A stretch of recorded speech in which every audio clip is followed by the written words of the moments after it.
আন্দোলনের সময় সরাসরি গুলি না করার নির্দেশনা চেয়ে করার রিট খারিজ করেছেন হাইকোর্ট। এখন রিটকারী আইনজীবীরা কথা বলছেন, আমরা সরাসরি তাদের কথা শুনতে চাই। আইনে বলা আছে প্রাণঘাতীর কথা, যখন যদি কোনো জায়গায় আগুন দেওয়া হয়, যদি কখনো তাকে তারা অ্যাটাক করে বা যদি কোনো ডাকাতি করে, সেই ক্ষেত্রে এই সব ক্ষেত্রে এবং সেটা যখন ওখানে চলমান থাকবে সেই খাদে আমরা বারবার করে দেখিয়েছি যে বিভিন্ন যেসব স্থাপনাতে আগুনের কথা বলেছে সেখানে পুলিশ একটিও গুলি চালায়নি। গুলি চালিয়েছে যেখানে শান্তিপূর্ণভাবে মিছিল হচ্ছিল, যেখানে ছেলেরা সমাবেশ করছিল।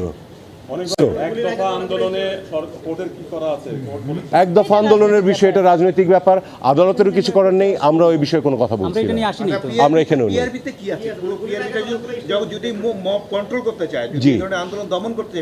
পিআরবিতে আছে যদি মব আন্দোলন করতে চায়, দমন করতে চায়, তাহলে তাদেরকে প্রথমে ম্যাজিস্ট্রেটের কাছ থেকে পারমিশন নিতে হবে।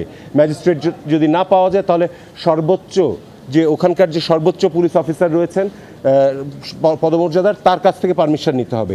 সেটাও যদি না হয় তখন তাদেরকে মাইকিং করে বলতে হবে যে হ্যাঁ আমরা এখন গুলিবর্ষণ করছি। তারপরেও রয়েছে যদি গুলিবর্ষণও করতে হয় তাহলে এমনভাবে করবে যাতে সর্বনিম্ন ক্ষতি হয়, অর্থাৎ তাদেরকে ডাইরেক্ট তাক করে না। গতকালকের পেপার আপনারা দেখেছেন,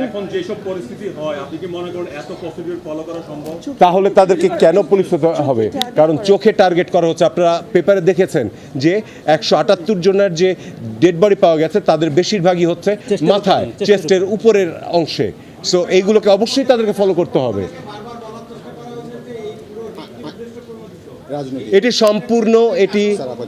এটি সম্পূর্ণ ভুল একটি কথা। মানুষকে নিয়ে বাঁচানোর জন্য যদি কোনো পিটিশন করা হয় সেটা কখনো রাজনীতি হয় না। তারা আদালতে দেখিয়েছেন যে গত 2 দিন রিটকারী 2 জন প্রশাসনে ছিলেন এবং তারা ফেসবুকেও কিছু পোস্ট দিয়েছেন যে বাংলা ছাড়ো। জি, আমার যেটা মনে হলো যে যেটা অ্যাকচুয়ালি গোয়েন্দা কার্যক্রম, সেটির আজকাল অ্যাটর্নি জেনারেল অফিস করা শুরু করেছে। যে কাজটি ডিজিএফআইআর বা সিআইডির করার কথা সেটি অ্যাটর্নি জেনারেল অফিস করছে।